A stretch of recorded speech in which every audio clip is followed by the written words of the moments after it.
The presenting sponsor of Moon Tower Soccer is FVF Law. To find out what makes FVF a different kind of injury law firm, you can visit fvf.law. Hello, friends. Thanks for listening to Moon Tower Soccer. This week, we're going to talk more about Facundo Torres now that signing is official. We will cover last week's preseason press conference with Nico and Jon Bell, and we'll cover some other Austin FC news, including MLS's GAM drop and several other things. My name's Landon Cottam, and I'm joined, as always, by Mr. Jeremiah Bentley. Hey, everybody. I'm Jeremiah Bentley, and Landon, what a difference a week makes for multiple reasons here. So, 8 days ago, we were at your house with a lot of booze, and it was pretty warm. And now here we are with not as much booze, and it is very cold. Still a little booze. Still a little booze. Never no booze. I was gonna say no booze. And I'm like, wait a minute, that's not even accurate at all. Just having gone through an ice storm that turned out to be, I love the clinking sound. Like, that wasn't quite as bad as I think we thought it was going to be, at least here. I haven't really paid that much attention to elsewhere, but generally people seem to make it through it pretty okay. And I don't know if that's just because we were so traumatized by past ice storms that our expectations have been lowered, or if it really wasn't as bad as we thought. It wasn't too bad. I mean, it was very dangerous to drive for at least a couple of days. But this is something I wanted to ask you about. So I know probably most of your coworkers, if not all of them, and most of the people you talk to day to day, are they based in Texas? Is that true for the most part? Yes. So I have completely. Coworkers from all over the country, and I'm sure you've experienced this at some point, if not at work, but the like condescending northerner who's like, "Oh, are y'all getting prepared for your little ice storm? Is it going to be cold there in Texas, huh?" And I was like, "Listen, you don't understand what we went through." Yeah, and I feel like I totally agree with that.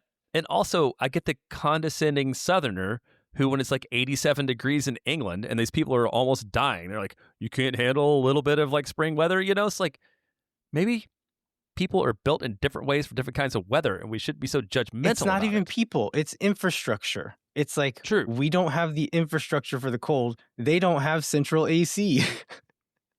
And so when you're in a place without central AC, like, think about that when you're thinking like, "Oh, I'm built different. I can handle the heat." It's like, okay, well, you're inside in 72-degree air conditioning most of the day. I think everyone should just be nicer to each other is what I'm trying to say. I think so, especially when it's extreme weather for whatever area you're in. Yeah. One other thing I wanted to bring up, this is out of our general territory, but Austin FC captains Brad Stuver, Ilie Sanchez, both showing signs of solidarity on social media with protests against how the organization ICE is being deployed within our country right now. I'm feeling quite down about the world and about our country. We usually like to keep this show as a place of escape. Don't like bringing this kind of stuff up intentionally for my sake and for listeners' sake. But I would hope that folks on all parts of the political spectrum could look at what's going on in Minnesota and other parts of the country and agree that things are broken and this is not okay. But all that to say, very glad to see that our team's leaders, our team's captains are speaking up for the right side of history here and can be players that we're proud of wearing our crest. Yeah, I totally agree with that. And because Minnesota United is going to be here the first week this season, I think you can expect the supporters of Austin FC to make a statement in the South End about that.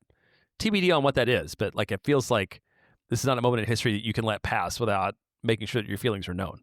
Absolutely. Like, what a moment also to like the solidarity of soccer fans. It's like, okay, we talk about this a lot, right? The community of Austin FC, where the soccer is cool and that's why we're all here. But the bigger thing we've gotten out of it is this other stuff.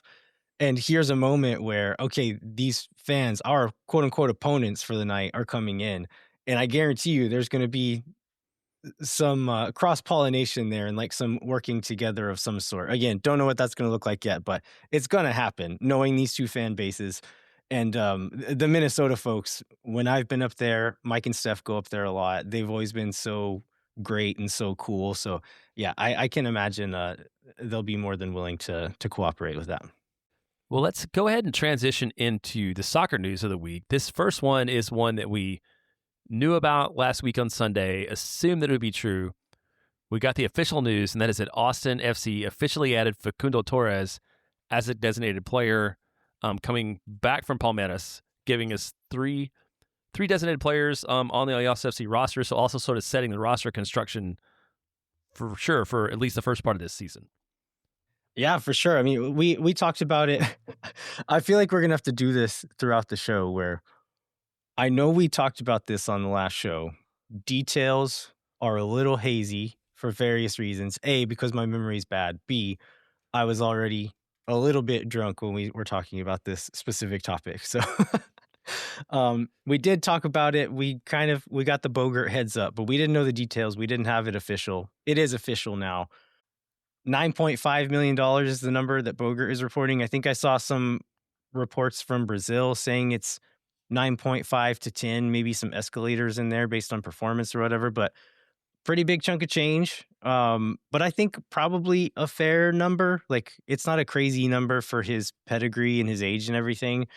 One of the bigger parts of this is the 4.5 years on the initial guarantee contract. So it's 4.5 plus one option year after that. So a really long contract. Like, what have you seen people saying about the length of the contract, and what are your thoughts on it?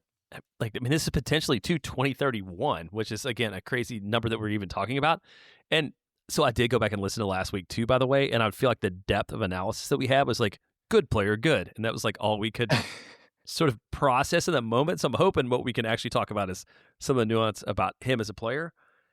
I think we mentioned this, like initially the reaction from MLS pundits at large was kind of negative because the take was Austin needs a chance creating 10 more than anything and another forward, especially when you consider Brandon Vasquez coming back and being healthy is like not the thing to do. But this is a guy that's 25 years old. So as far as the length of the term goes, like I've got no problem with that. It's hard to imagine any of these deals that any player plays all the way to the end of it. So I feel like when he's 29 years old, Austin will have a chance to renegotiate. If he doesn't, blow it up and like go back somewhere else for more money. Yeah, that's kind of how I feel too. Like, he's so young. Like, if we were giving him that deal when he was 28, 29, then I'm like, whoa, whoa, whoa, whoa, what are we doing here? But at the age of 25, with the track record the guy has, somebody's going to want him unless he just like fully falls off the rails. But there's no signs of that, right? Like, he's been good everywhere he's gone. Maybe he found his level in Brazil and came back here. But like, if he's not completely amazing, something goes wrong, whatever, like, he's got so much talent and such a good track record that somebody will want him for some price. And best case scenario, like, say he does do really, really well. He's young enough that we could sell him on for a profit even. And so, yeah, that's why in some cases I would be concerned about the length of the contract. In this case, I'm not really. Yeah, and one of the other things that's really on his side is he holds a U.S. green card and a permanent resident spot, so he's also domestic, which I Correct. think leaves Austin 2 of the 3 DPs are domestic players, which is very rare in this league. Yeah, and valuable too, right? You have space to use those other spots on other people. So does that put us one over on international roster slots right now? Or So Austin has exactly 8 players and 8 international roster slots. Jaden Nelson's still listed as a right, we'll get to that international one later in the show. And then we'll also get the fact later in the show that Austin has 21 senior roster players right now. So it's not the international spots that we're in. It's the total number of players. Both of those things may fix themselves with the same transaction, but let's stay on Torres for right now. So can you go into his background a little bit as far as like where he came from as a player, like what his career's been to date? Yeah, for sure. So started off, he's from Uruguay. Started off with one of the big teams there, Peñarol. Had some good seasons there. Was sold to Orlando for what Transfermarkt said was around $10 million. I think he was 20, 21 when that happened. Over 3 seasons in Orlando, had 47 goals, 25 assists, helped carry them to a US Open Cup win. And then he was sold to Brazilian giants Palmeiras for between 12 and 14 million dollars, depending on what escalators he hit and all that. He had 6 goals and 3 assists in only 1,700 minutes, so not great, not terrible. But we'll talk about maybe what happened there here in a second. But he also has 23 caps for Uruguay, and seems to be kind of one of these on the edge guys for a World Cup spot. But if he's going to be fighting for it, again, we've talked about this with a few of our guys, right? That they're going to be hungry for it. They're working for not only this season in their career, but for something bigger than that. And he's going to be fighting for that spot. And so hopefully he comes in hungry and earns it. Yeah, and then as far as like what kind of player he is, and this goes back maybe to some of the criticism, is like he's not a guy that has a lot of X assists, although he's, expected assists, although he seemed to create a fair number of assists when he was here. So this dude's like a straight on winger, right? I don't know. It's hard. I don't know that winger is necessarily the best way to describe him, because he can and does play wide. Like if you look at the formation chart, like, oh, here's the starting 11. Facundo Torres is starting at right wing. Yes, that's true, but he will very often move inside, either floating into that pocket to receive the ball or receiving wide and then dribbling inside. And so it's not the same as Bukhari or some of these like more traditional wingers who always stay wide. He does like to come into the center of the pitch more often and either combine off of players, or one move he's really good at is receiving, beating a player by cutting inside, and then creating his own shot. And his left foot is an absolute cannon. He hits the ball so well and so hard. He can shoot really quickly too. If you just look through even just to like his highlight reel, you'll notice how quickly he can like kill a ball dead and within a split second release a shot that is just an absolute cannon shot. And so that's one thing I'm really excited to see, is that part of his game. I think, again, at the very least, we'll just see some really exciting things happen. He would also play centrally for Orlando and at Palmeiras, where he would be playing more or less as just a 10 and kind of playing in those half spaces, playing in the pockets in between lines and receiving forward in between lines, and then either bouncing back and to combine or turning and playing forward with the guys who are in front of him. So I don't know that winger is necessarily like the best way to describe him, but that is likely where he'll play, and it's where he's played a lot. He just does it a little differently than say Bukhari did. Well, we had talked a couple of weeks ago about this week's show maybe being the one where we kind of ran through like a projected 11 and stuff, and I don't think that we want to do that now, so we can save some of this for next week. But just like a question that comes immediately to me about knowing that about him as a player, it's like, is this an argument for playing with wingbacks to provide your width? And does he play best in like a 5 at the back kind of setup?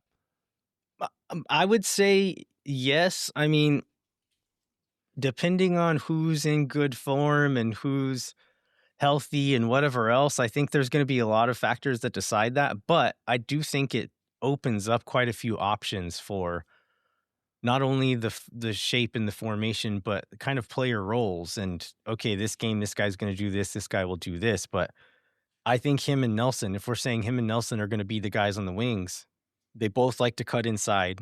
Nelson often in Vancouver would play on the left, cuts in on his right because he's right-footed.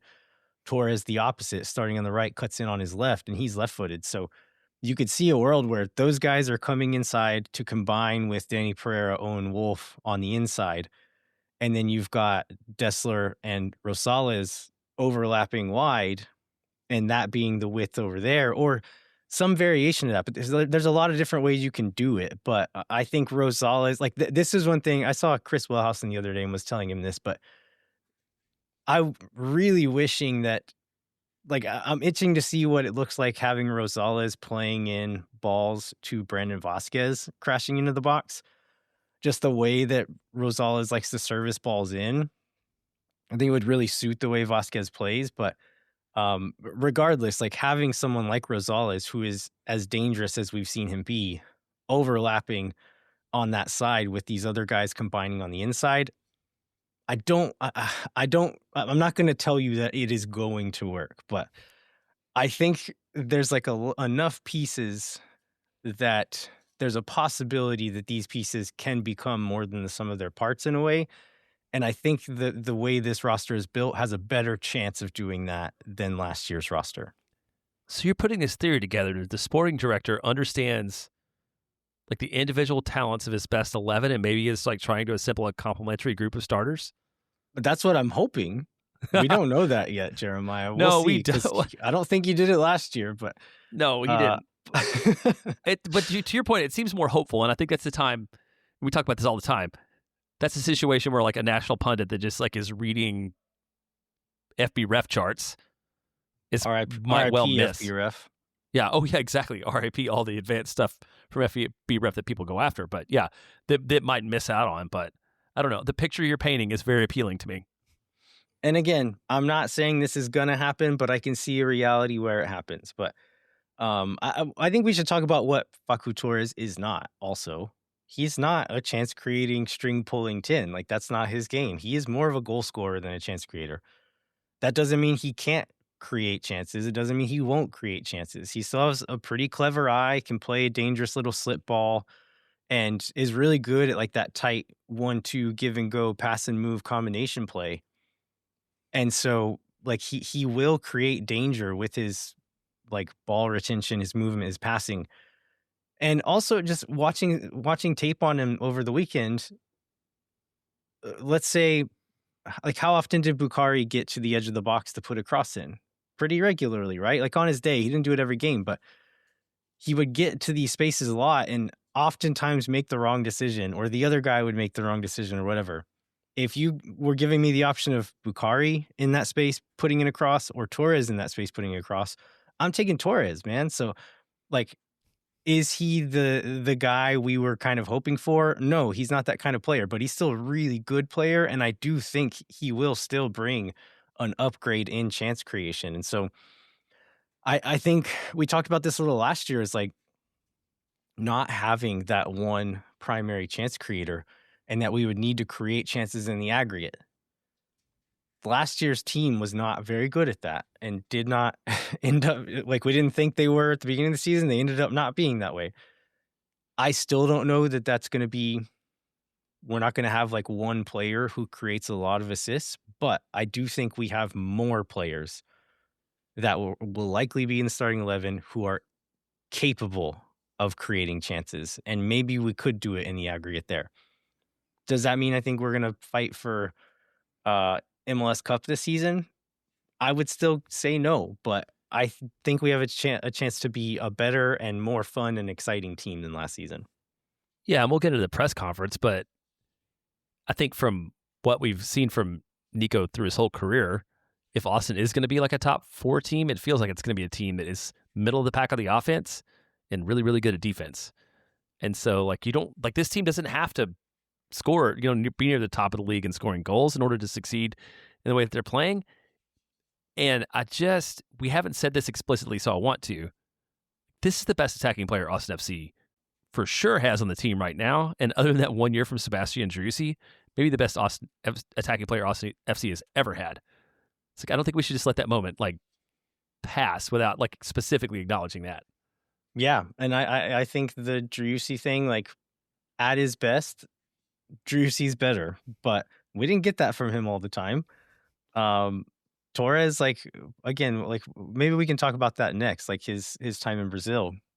He's good, man. And like, I want to talk about his mentality after that as well, because I think he's really strong in that part. But let's maybe talk about his time in Brazil and kind of how that went down. So 6 goals, 3 assists in 1,700 minutes. We've seen, I've heard other podcasts talk about this, and I haven't really dug too much into it, but other friends of mine reading social media comments and stuff saying that Palmeiras fans were kind of like, good riddance, this guy sucks, whatever.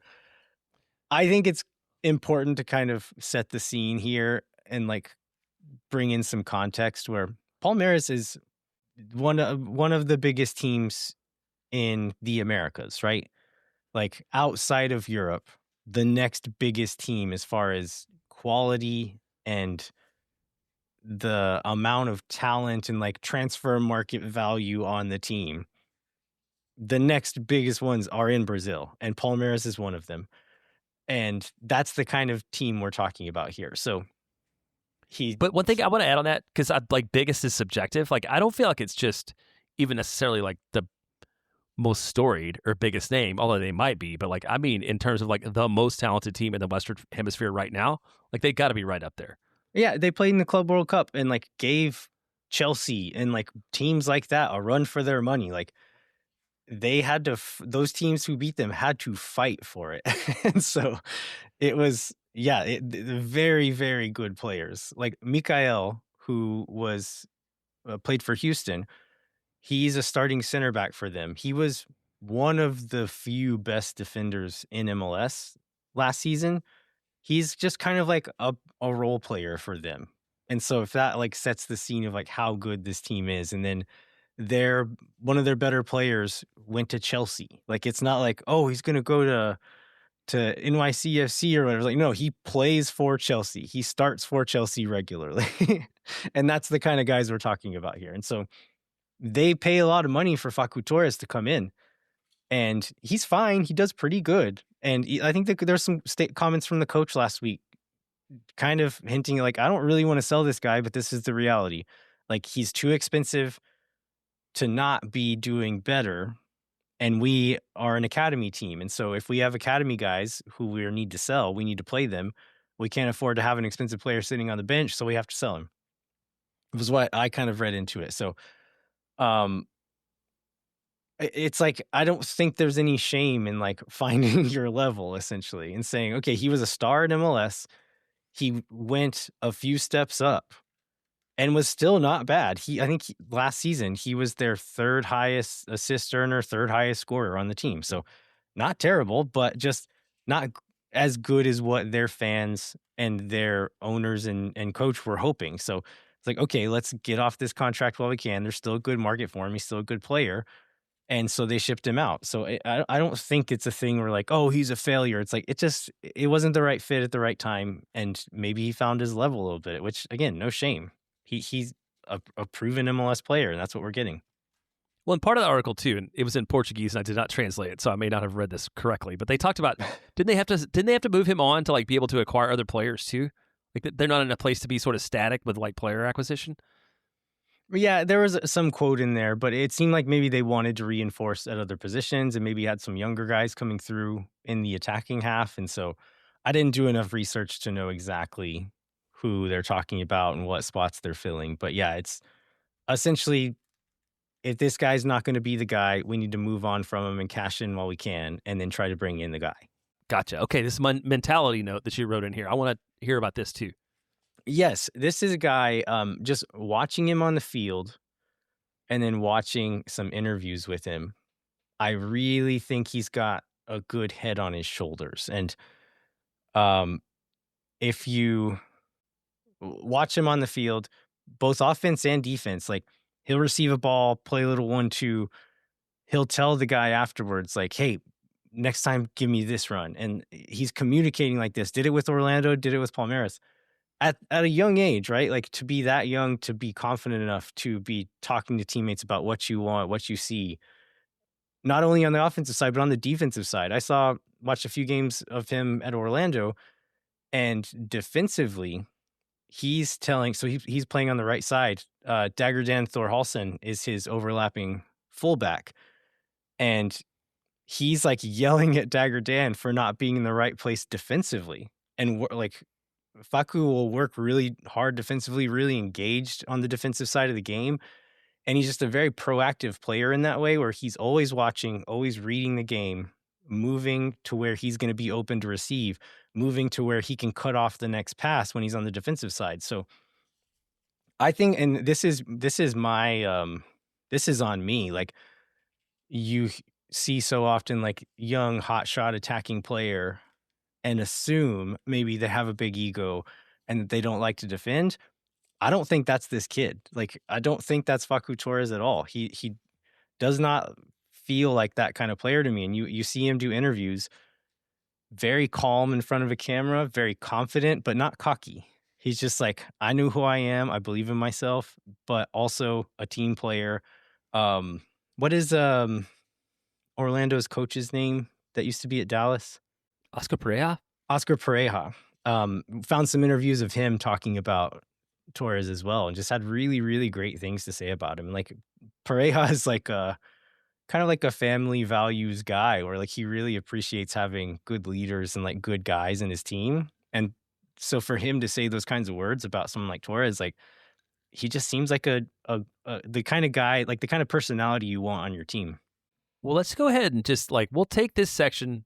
I think it's been a good vibe section. I don't know if there's a bad vibe segment, but I think it's a good spot to end, and we'll do a break. And we can kind of look ahead for maybe what the rest of the offseason holds. And then we'll talk about this press conference that you went to last week. All right, sounds good. Hang tight. We'll be right back.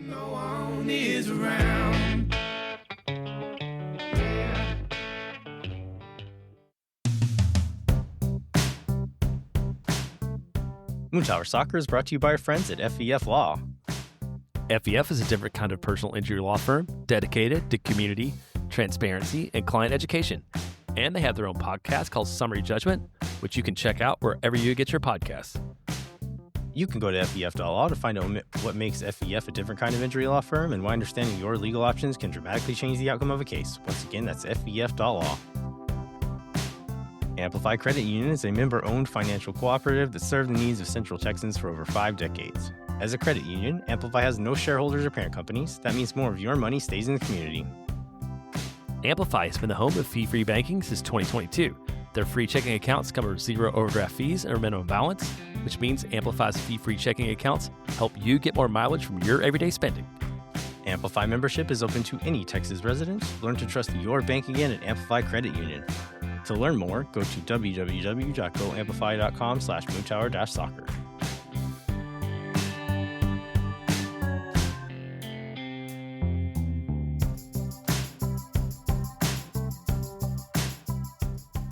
All right, we are back. We are going to talk about Nico Estevez's midweek press conference from last week here in a second. But first, let's maybe dip into kind of the state of the Austin roster and whether or not we think there's more changes coming at this point.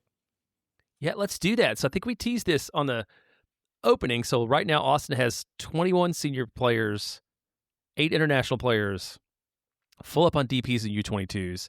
Obviously, still a little bit of space on the supplemental roster. So if anything is going to happen, at least one guy has to be out. If anything's going to happen, yeah. For those not keeping notes, you can only have 20 senior roster players. So we have one too many at the moment, and that's not one that you can buy like a international slot either. So right. But you're looking at more than one out if Austin's going to make a move that improves the senior roster. So I would say with that one, it seems somewhat unlikely. Would you agree with that? On incoming players, yes. Yeah. I think there's one outgoing one that's highly likely at the moment. And is this a surprising highly likely, or is it someone that we talked about for weeks? Someone we talked about for weeks, and we're afraid it was going to end poorly. I think that's maybe still up in the air. So we're talking about Jader Obrian. He's been in Colombia. Nico's cover for him in the press conferences has been visa stuff, very vague, no details or specifics. Meanwhile, Jader Obrian is in Colombia posting Instagram stories of him watching Deportivo Cali, the team that he's rumored to join. You might say, oh, well, it's his former team. Maybe he has some allegiance there and he's there. No. He never played for them. And so he's... And he has his baby involved. Right. And then yesterday or 2 days ago, posted a photo of his baby wearing a onesie that says, Soy del Cali como mi papá, saying, I'm a Cali fan like my dad is. And so you could read it. This is where my concern comes in. You could read it as it's happening. The details are being ironed out, whatever. And he's just kind of teasing that. That would be great, right? If we get a transfer fee for Jader Obrian, he leaves, we get the senior roster spot, we get the international roster spot back. The other place my mind goes is, what if he's making a power play a little bit like Driussi did and saying, I am playing for this team, make it happen now. And Rodo's still like, no, the numbers aren't good. We don't like the offer, whatever. And they're holding out. And Obrian is just trying to force it through by sheer force of will here. That would be bad. That seems to be not out of the picture. So I think I remember this from the Manuel Reynoso situation. So if he just decides to not come back, because that's something he could do, is there a move Austin can make to still get like the roster flexibility to get down to 20? Like if you suspend the guy, does he not count? No, I think you could buy him out. Yeah, I think that would sure. be like the worst case scenario is use the buyout, because he's on like $550K. Not ideal, but it's not terrible. Like it's not the worst. It's not the worst situation Austin FC's ever been in, much less like this specific situation. So I think that's what it would come down to. If like everything falls apart and he's there and won't come back, just buy him out and call it done. I'm hopeful that we can get a transfer fee for him, and it seems like maybe that's what's going to happen, but who knows? Yeah, who knows? And we could talk about why maybe getting any transfer fee for him would be good a little bit later. Do you want to talk about this? This feels like the most self-referential internet story ever. This James Rodriguez, maybe he's coming. Maybe there was never really any interest. It was never an option story.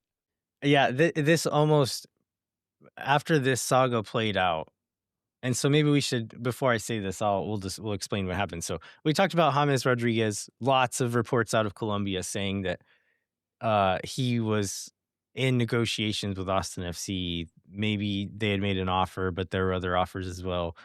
Tom Bogert Pretty clear said like Austin has not been in contact with James Rodriguez. They have not made an offer.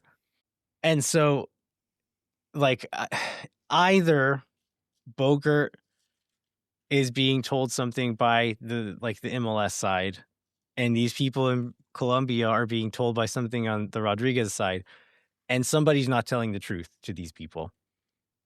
Or maybe the more likely scenario is that Rodriguez and his camp are very good at using the media and whatever other resources to kind of hype up moves and get clubs fighting over him in certain ways. So I feel like that's the more likely one. But James Rodriguez has been linked to so many MLS clubs that Bogert jokes about it now. He's like, I'm not talking about James Rodriguez anymore. Like, it's not true about this team. It's not true about this team. And so what I was going to say before is it makes me feel like that that Buster Scruggs meme where it's what's his bucket with the noose around his neck, looking at the person beside him. right. First time, yeah. James Franco. Yeah, there you go. And so we're who James Franco is talking about right now is that, this is the first time James Rodriguez has been linked to your club, but he's never going to come here, just so you know. Yeah, and then the perpetual link that we get, that I think there was even a story Phil West posted like a Verde all day about this. It's like Diego Fagundez still hanging around Austin, apparently having one of these, my brother's cousin's nephew's sister's mom talked to him and said that he loves the city and he's just waiting for the call and he always wants to stay here and play and retire here kind of story. Like, what do you think about that one? Yeah, he's posting videos of him like tearing apart a men's rec league somewhere. Which is objectively funny because I feel like when he came here, didn't he do that like when he played foot golf with the guys, like just tore him up and then like made fun of them online? Yeah, which is, I don't know. There's so much to say about this, but I guess the question here is, question one, would you take Diego Fagundez on the team this year, and for how much? And then question two, would Rodolfo Borrell take him on the team, and for how much? Well, I think the answer to both those questions involves getting rid of someone, since this is where we are. Let's say that's not an issue. We have a senior roster spot open magically somehow. I would take him. Yes, I would take him on a What was Hunter Obrian make? 550K, I think. I would take him on a 500K deal to be like a part-time winger and midfielder and engineer of leaks from the clubhouse to the media to keep us all entertained. Now, question 2. Oh, I do not think he seems like a Rodolfo Borrell dude, knowing like how tight a ship Rodolfo Borrell wants to run. Like he does not seem to be a dude that wants a loose cannon or two around. Also, I think the bigger point, Rodolfo Borrell has direct experience with him. Like, oh, he does. I forgot about that. Traded him, and then he got to see all the drama that played out, and like knew about like Diego Fagundez essentially being the source of every locker room leak that happened. Any bit of information that came out came from him. Rodolfo Borrell knows all of that. So, like the annoying part is, I think Diego Fagundez would be quite useful for this team. Like his skill set would be pretty good with some of these players. I don't think there's any price Rodolfo Borrell would sign him for. If Fagundez said, "I'll play supplemental this season, just let me play," I think Rodolfo would be like, "No, like, sorry, we're full. We already did this. You're fine. Don't worry about it." Do you think? Do you think I'm being too harsh here? I'm like projecting too harshly on what Rodo would do, or do you think that's true? I mean, I don't think you're being too harsh, and I also think so far Rodolfo Borrell seems like the kind of coach who's more interested in exploring the new than bringing back an experience he's had in the past. Like that is a man with a very specific and direct vision for what he wants to do, and I think when you're gone for a guy like that, regardless of the situation, regardless of whether it was this player or somebody else. Even if it was somebody who didn't cause any trouble when they're here, it seems like they've worked really hard to kind of build a new culture that is of this group and of this front office and of this coaching staff. And by bringing someone back from the old guard, who especially was from an old guard who seemed to be a bit more cliquey than this current setup, right? It could be weird and could like harm dynamics a little bit. Again, even if it weren't Diego Fagundez, if it were someone else who was a neutral presence in the locker room, it could disrupt a little bit by someone coming in and wanting it to be the way it was and realizing that it's not. Well, let's go into this Nico press conference from last week. So I thought it was a pretty good one. You went. I watched the video. So it's Nico and who was the other person? Jon Bell. Jon Bell. Gosh, I want to say Jaden Nelson, but Jaden Nelson wasn't even around. So what were your highlights from the Nico event? I'll start off by saying I was particularly annoyed that the Facundo Torres deal had not been announced yet. And so you couldn't talk about it or ask about it? I'm going to drive all the way across the city, and we're going to sit here and look Nico Estevez in the eyes, both of us knowing that Facundo Torres is going to play for this team and not being able to talk about it. And so I was pretty annoyed. All that said, it ended up being a really good press conference, and we got a lot of good information, especially out of Nico, but some good stuff from Jon Bell as well. But gave us like a layout of kind of his vision for this season, certain players' roles, the way he's thinking about certain position groups. So I thought there was a lot of really good information that came out of it, even though I was grumpy at the start of it. Well, I think the highlights were just him sort of acknowledging the fact that he wanted more goals, and he understands that fans want more goals, and I'm not really sure, being that he was the coach last year, that he has a ton of credibility when he talks about it, but at least he sort of acknowledged he talked about them being too horizontal, not vertical enough. Did he use the word ruthless verticality, or just invent that in my head? He did not say ruthless, but he said verticality in both English and Spanish. Okay. Awesome. Oh yeah, because wasn't that question originally from Alex? It was from Diego. Diego from We Are Austin TV, and I heard him answering so many of the questions that I had, and so I jumped in with the next question and just said, "Can you repeat that in English, please?" English. Okay. So he's like, "Okay, we got it." But he didn't quote it perfectly, but if you combine what he said in the two languages, there's a pretty clear idea of like, not super specific, but like you said, acknowledging what we weren't last year and saying, I want to be more fun, more exciting, more dynamic in the attack this year. I know we weren't. And I'm the first person to say it. And I think Moises asked something about scoring more goals and like fans would like the team to be more exciting. And Nico said, the fans are really smart because I want more goals also.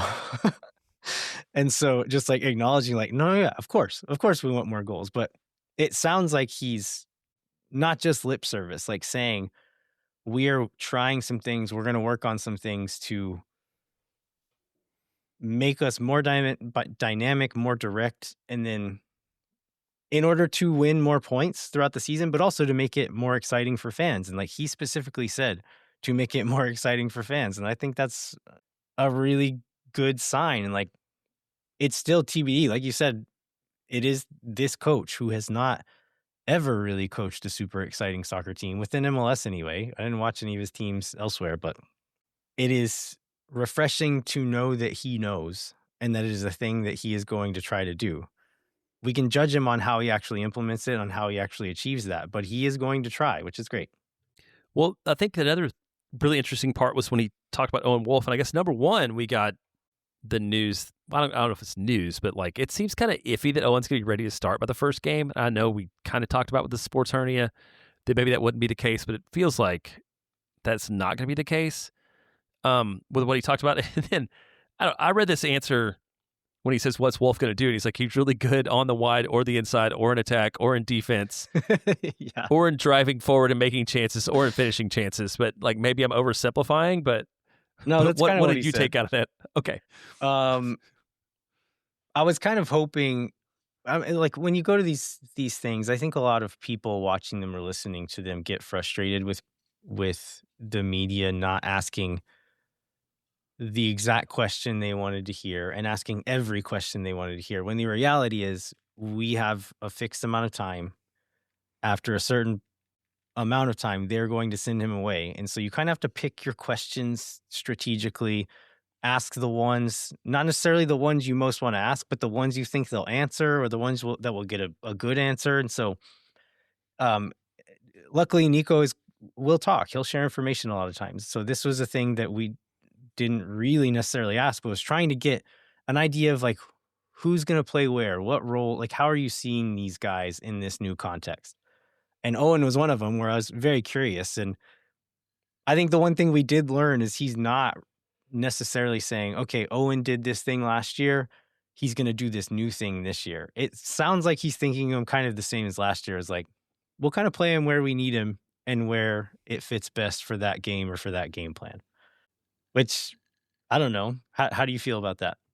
I guess part of me who loves Owen Wolf wants him to be set somewhere to thrive the most, but also is maybe one of these like, as a guy who plays FIFA way more than he's played actual soccer, like there's probably a lot of value in having a guy that can do almost everything on the field pretty well to the team. Maybe it doesn't develop Owen that in the best way it's Owen might develop, but it's really good for Austin FC. Yeah, I don't know. I hear that point a lot, and I kind of disagree with that, saying Okay. that Owen's not going to develop because he's not playing one fixed position all the time. That happens so often with young players. Like you kind of squeeze them in wherever they'll fit, and then if it's a young player who's your best player and is quite flexible, like maybe a player like Owen Wolf will never play one fixed position, and that he's always going to be kind of a jack of all trades. And so I think you could argue the opposite, saying having him play a bunch of different positions. Look at Weston McKennie. He's been served really well by being able to play multiple positions.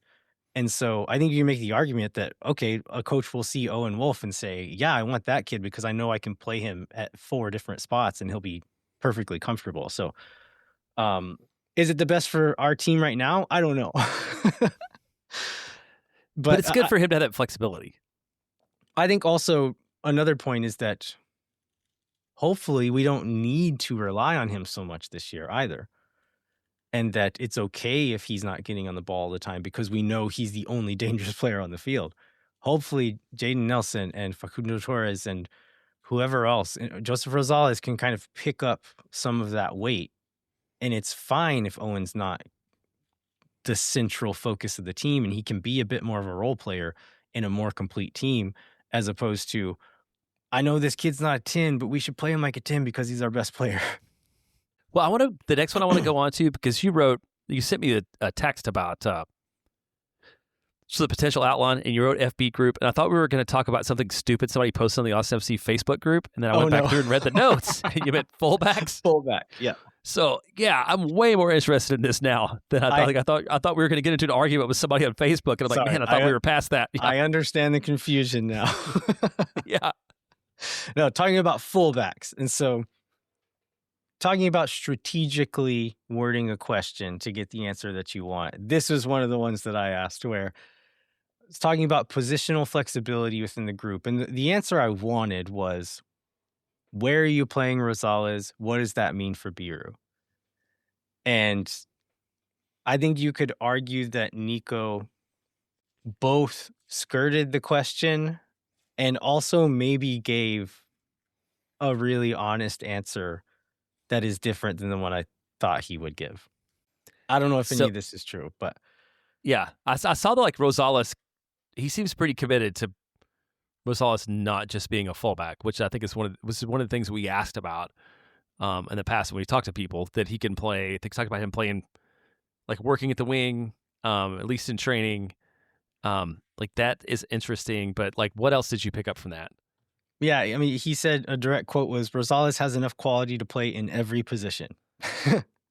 And then he was saying with so many attacking players being injured or missing for whatever reason, that Rosales and Kolmanic have been playing as wingers in training just because they don't have enough players to put there. So it's like, okay, we'll put these guys up here and see how they do.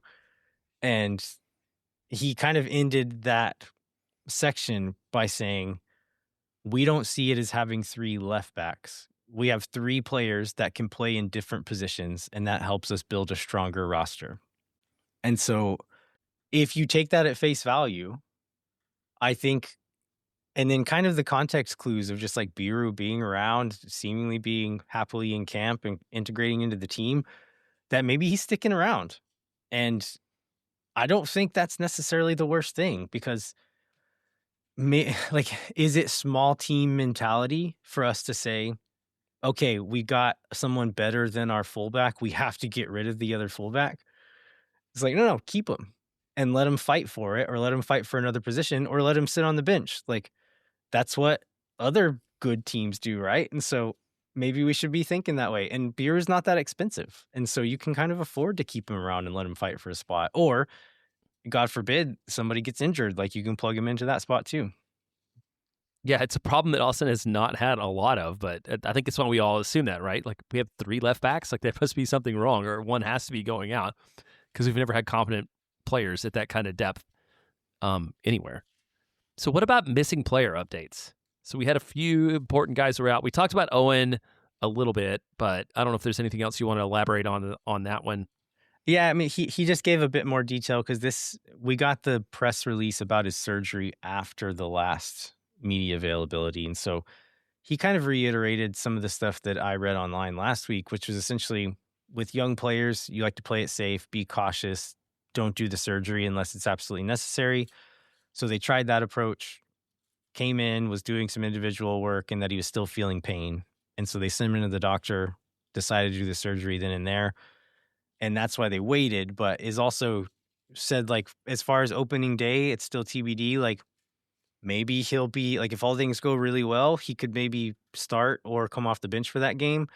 If it takes a little longer, maybe he doesn't even make that roster. But he framed that all in the context of, we don't expect him to miss more than a couple of games if he misses any at all, which is good news. That is good. And then we got an update, Uzuni had been out a little bit with an injury. Maybe they started right when they started training, and they discovered in training, and he's supposed to be back in training. I guess, was that this week? Yeah, that was on Thursday. He said next week Mirto will join the group. So it seems like he's been training individually. And there was a post on either him or Brandon Vasquez posted a photo on Instagram of them two kind of training together. And so you'd imagine, with Vasquez not doing full group training, that Mirto is training with Brandon. And so, yeah, it sounds like Mirto will join the group this week, meaning he's doing full team training, and then left it pretty nebulous as to when he'll be going, but like didn't rule out Mirto playing in preseason games this week, but also said maybe it'll be in Coachella before he sees game time. So unclear, but doesn't seem like it's going to be a super long-term thing. Yeah, I was going to say that doesn't seem like to be anything worth worrying about. And then we also got the update that Danny had the flu, and that'll happen. It's the season for it. Happened to you over Christmas, I think, or something did. Yeah. So that you think that's probably a week. He didn't play in the preseason game, which we'll talk about here in a little bit, but you would expect him to be ready to go here pretty soon. The other ones were Alexander Svatak and Obrian. So Nico kind of bunched all these people in together, saying like same status as last week, and then gave specific updates on all of them, but not these two. And so we're assuming Svatak is still working on getting a green card.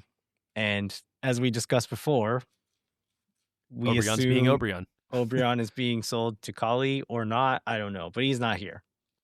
Yeah. Well, and then so you did get to talk to Jon Bell. Tell us what that was like. Jon Bell is very handsome in person. He's a good-looking guy on a screen, but when he's one of those people. It's like, it's better in person than on a picture, is what I'm saying. Is this the second one of those in a row? Because I feel like when I saw Ilie last year, on effectively the same thing, like Ilie was more handsome in person than I thought he was going to be. Yeah, I think Ilie kind of has an aura about him that gives him a presence in person that maybe doesn't come through on screen necessarily. But yeah. In a question about like why he decided to come to Austin, because Jon Bell is one of those free agents, like definitely had other teams reaching out, and he credited partially Nico, like talking to Nico and Nico's pitch for the team and his vision for where he wants to take this team as why he came to Austin, which is kind of cool to hear. But it seems like again, like a humble, smart kid, not a kid. He's 28, 29, so he's not super young, but seems like a good dude. Seems like a good team player. Like he's going to come here and fight for a spot, but will be a role player. And one thing I know,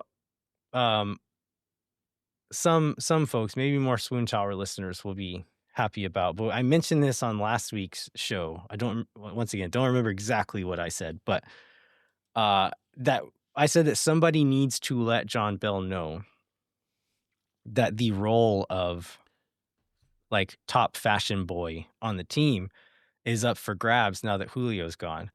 And so we asked Jon a few questions, and then they were like, okay, does anybody have any other questions for Jon? And nobody said anything. He said, all right, here's my spot. And so I let him know, like, okay, Julio Cascante was the guy. I know you're a fashionable guy. Are you ready to step up and become the guy?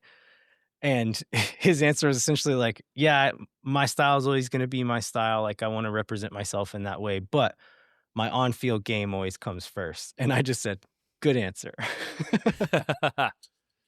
All right. Well, I look forward to seeing his outfits, especially when it comes to the season opener here in about a month, when the guys usually put their best foot forward for sure.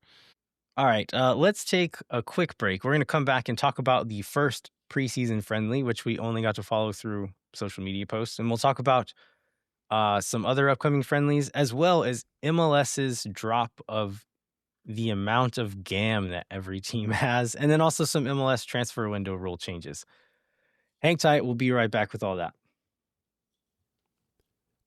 Moon Tower Soccer is brought to you by Sage Wilson Realty. The Sage Wilson team is made up of Austin experts who are client-focused and have over 30 years of combined real estate experience. If you or someone you know are in need of Sage real estate advice in Austin, talk to our friends at Sage Wilson Realty. Be sure to check them out online at sagewilson.com. And our premier sponsor is McGuire Woods Consulting, helping clients in the public affairs space from lobbying at the local, statewide, and federal levels to digital and communications campaigns across the country. McGuire Woods Consulting has offices in 10 MLS cities, but only supports this podcast because Facundo Torres is going to lead Austin FC to the MLS Cup. Maybe also the first seed in the West, but definitely MLS Cup. Heard it here first, folks. Contact our friends at McGuire Woods Consulting at mwcllc.com for more information. All right, we are back. MLS started doing this last year, but they release the amount of GAM every team has. We're going to go through that list and just talk about Austin's place in it and what it means here in a little bit. We'll also talk about some MLS transfer window rules here in a moment. But first, we have our first preseason friendly in the history books now.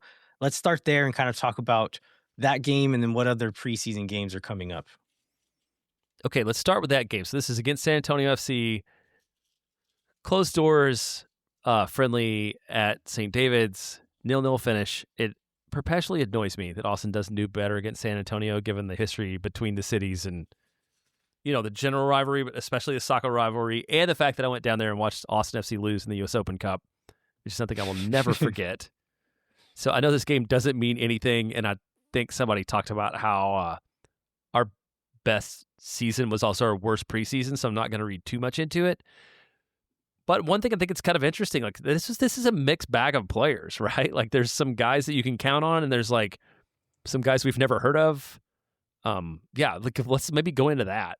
Yeah, I think that's regarding the results. I think that's really important context is we just mentioned all the guys that were missing. So Owen Wolf, Mirto Zuni, Danny Pereira, Svatak, Facundo Torres, if we're talking about guys who are going to be on the team, Obrian, if we're talking about guys who are currently on the team. So there's like a pretty good, and then Brandon Vasquez, a pretty good chunk of a starting 11 that did not play in any part of this game. So I think that's important to contextualize there. But then we have some guys, if you look at like the starting lineup, you get Brad, is in the lineup. You get John Gallagher, Jon Bell, Jordovic, Beatriz Sanchez, Rosales. Then when you get to the forwards, that's when you get kind of crazy. Yeah. And again, who knows how these players are lined up, right? So you have what looks like a full back four, and then the order of it looks like Rosales could be playing midfield, or maybe they just put it in that order to be deceptive. So who knows? But the front, what looks like maybe the front four was Patrick Kaeli, unsigned draft pick, Irvin Torres, who is a up-and-coming player, but not quite proven. Mo Badawia, who is academy/second-team player, and CJ Fodre. So that's who started the game. They don't score a goal in the first half. Second half, the front group looks like Robert Taylor, Jaden Nelson, Jorge Alastue, who's a second-team player, Vlad Danchutu, who's a second-team player. So again, like, I think that makes more sense of why we didn't score any goals in this one. Yeah, well, I guess it's a good thing they didn't give up any goals given that group. And I just also knowing that Loss played a half and Stuver played a half, like it seems like the Damian Loss sticking around thing is really a thing that we probably shouldn't even question anymore. Just like it seems like Jeremy Beater, there was all this speculation, and it just seems like he's going to be here, and it's good that he's going to be. It seems like Damian Loss is for sure goalkeeper too in Austin these days. Yeah, it kind of looks like that. It could change, right? Like maybe there's a chance they're playing him this way because he's the only one here right now, and they have plans of doing something else. But I think what we're seeing in, say, these friendlies and in training and everything with him as the acting number 2, along with the status of the roster, that we're already one senior roster spot over, that Damian Loss being a supplemental roster player as a homegrown is very valuable. So I think you're right. It seems like he's here to stay this year. Well, do you want to talk to me about San Antonio, or you want to just move forward to the rest of the preseason? Yeah, I mean, we didn't see anything. We saw a few highlights that were very close up technical skills things by players. So absolutely no context for how this game went or anything. So I don't think there's much else we can say. So this week we'll see Louisville City. We won't see Louisville City because there's another closed door on Wednesday. I guess we'll see maybe who's in training and fit to play, and maybe some of these guys that are sort of fringe players, sort of lesser known, so they continue to get another run out. On Sunday, we get the New York City FC one that's open to season ticket holders. At Q2, we may not know a lot more, but because we're going to get to see it in person, we're going to interpret a lot more out of it. Yeah, I think this might still be a little bit unsatisfactory of an experience, in the sense that I don't think we're going to come out of it knowing exactly who they're looking at as starters or exactly what shape they're looking at playing. Because of the guys missing, because of it being early, like, I think it's gonna be a mixed bag still. So, it is gonna be fun to be in the stadium, to be around everybody, to see some of the new boys in action, but, so very much looking forward to it, but I don't know that we're gonna come out of Sunday saying like, "Okay, I know exactly how this season's gonna go now." Yeah, and we may not know just with like some of the injury stuff that at all. I think that there's a lot better chance that the following week when Austin goes to Coachella Valley, and that's when we see probably more continuity and less of these 45-minute complete different 11 halves, and we have an idea from among the guys that are at least around and available and healthy, which ones we might see more of, rather than others. A question I have, which I think maybe I know the answer to and don't want it to be that answer, is will Facundo Torres be available for this game on Sunday?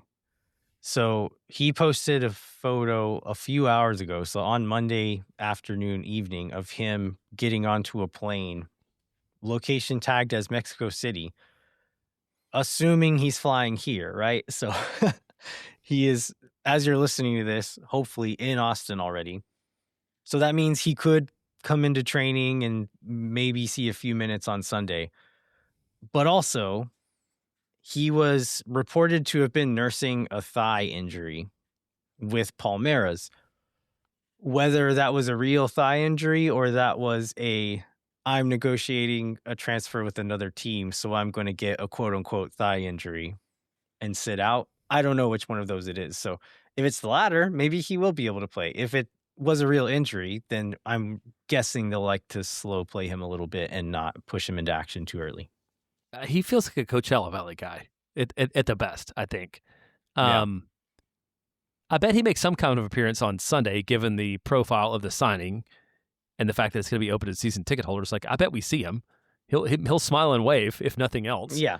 But I don't know that we'll see him in getting game action. I could see him like warming up, with the club, with everybody. Yeah, just kind of being part of the crew and being around. Yeah, that could be the case. I mean, things we will get to see are we'll get to see some of the new guys. So Jon Bell, Joseph Rosales, Jaden Nelson. Am I missing anybody else? Those are the important ones. So we'll get to see them. Nelson played 81 minutes with Canada last week, which I missed this part in the press conference talk, but Nico seemed particularly annoyed about that. What did he say? Like, oh yeah, we didn't get hurt. And that was all he would say. It's like, or thankfully like he didn't get hurt, which is like, idiots. He hasn't played in 2 months. Don't play him 81 minutes his first go. But they gave him time off, and then he played in the friendly the other day. So we'll almost certainly get to see him. We'll get to see Rosales and kind of see how they're using him, where they're fitting into the team, which midfielders they're playing where. Like some of that stuff will still be interesting, even if we don't learn everything. Something we haven't talked about hardly at all this offseason that I think is interesting given where everybody comes in. It's like, what's CJ Fodor going to be? Like we thought he was going to be at this time last year. Nico talked about him as being a 9, right? And then he ended up playing a fair amount of minutes, on the wing. So I'm super curious about what his role is going to be in this club with the new guys that have come in.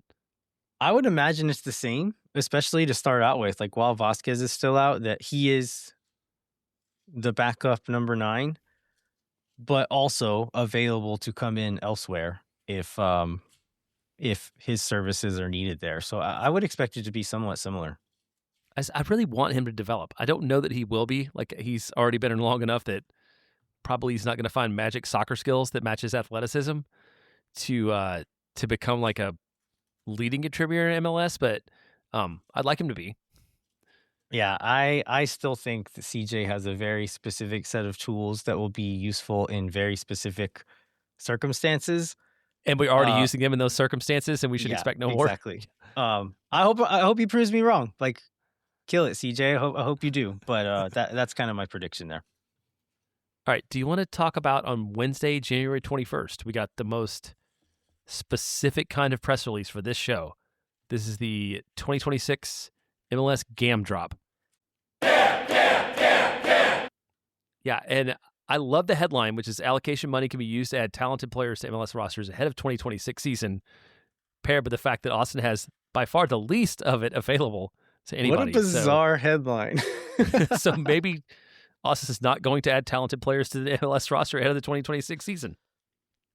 Yeah, so for context, Austin FC had the lowest amount of any Major League Soccer team. We already knew that it was low, right? And we got, what did it get down to, like $45,000 or something? Yeah, right. So it's a bounce back from that, but it was still really low and lower than anybody else. So now it's $2.549 million available to Austin, which I think they're the only team under 3. I don't think that. I know that the only other team under 3. I think there's a couple teams that like 3.3 were the teams that were the lowest. With Minnesota having 7.25. Yeah, it's a lot of money. But remember, we were talking to the Minnesota guy. No, we weren't talking. Shoot, we're talking to the Vancouver guy. Feels like Minnesota's needs to spend some of it because they let a lot of guys go. Yeah, I think some people might hear 2.5 million say that still sounds like quite a bit. Like looking at some of the moves Austin has made for less than that, like surely they could do something with it. The thing is, like, the reason why it's so high now is because a lot of it hasn't been applied to the 2026 roster yet.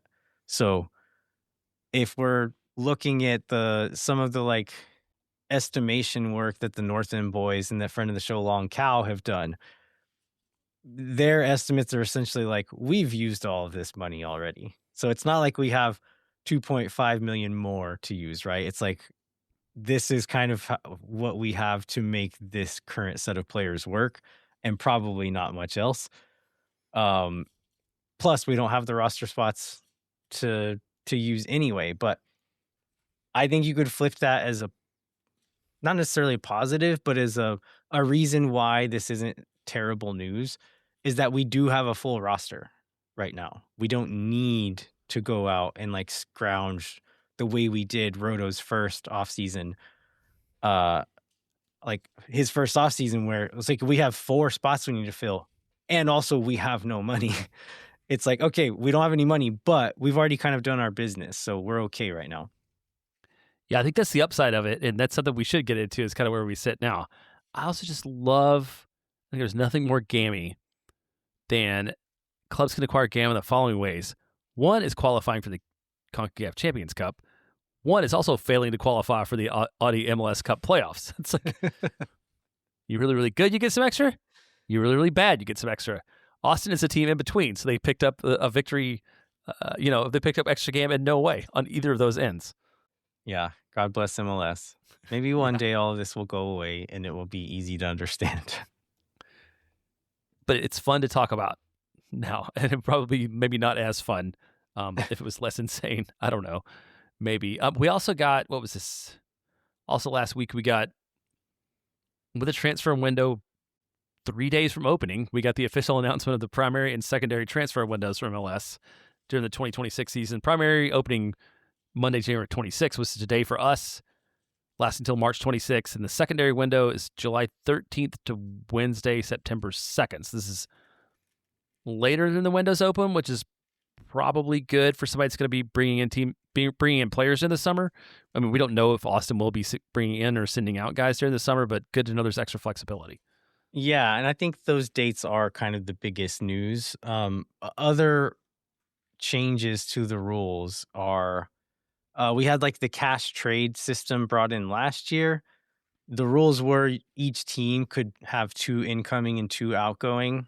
They've eliminated that now. Now you can have unlimited number of cash for player trades, which is a cool step forward, a bit more flexibility into how you can build a roster.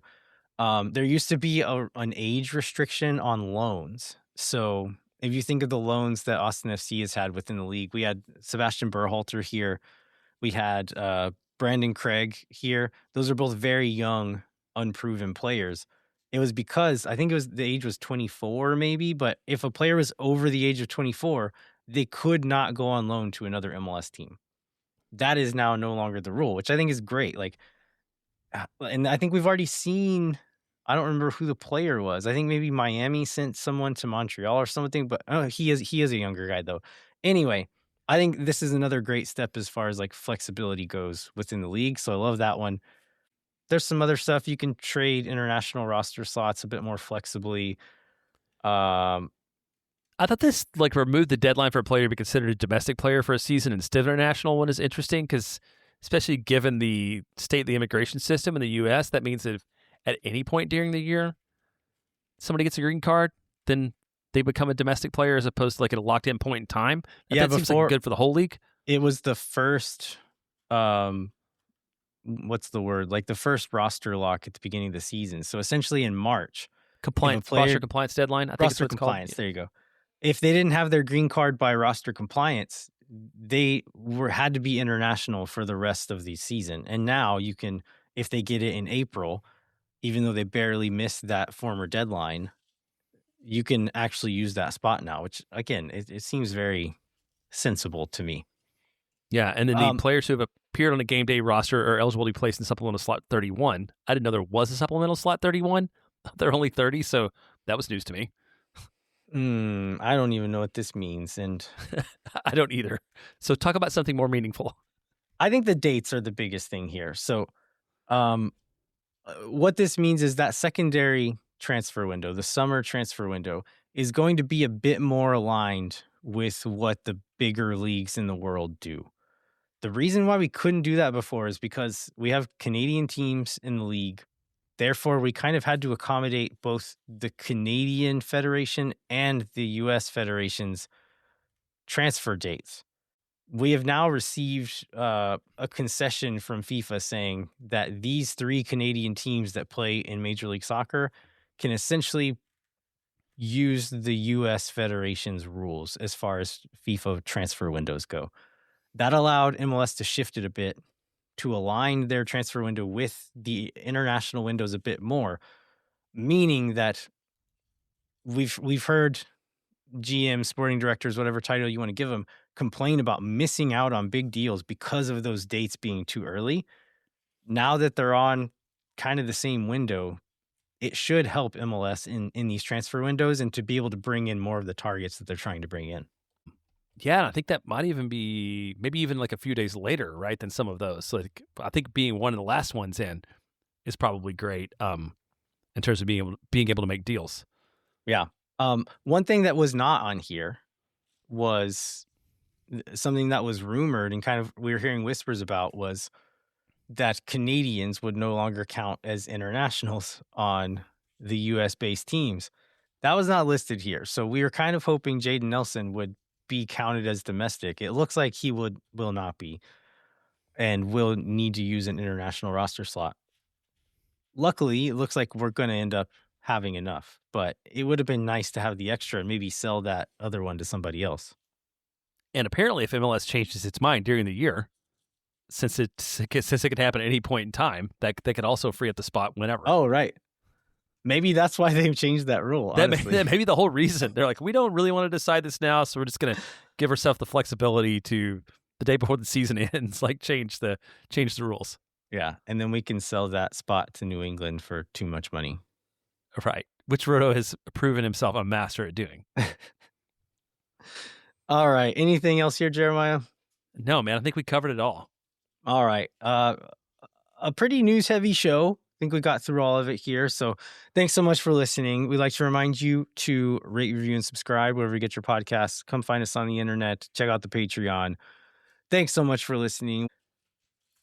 We'll be back next week with a recap of the NYCFC preseason match, and then we'll look forward to the Coachella Valley Invitational and kind of the rest of what remains of preseason. Until then, I'm Landon Cottom. I'm Jeremiah Bentley.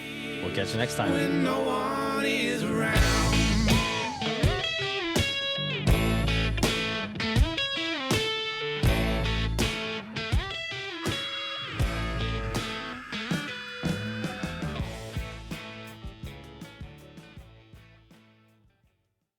Thank for nothings, you never. La gente. Oh my God. Because they love to chew boom boom sauce. Yeah.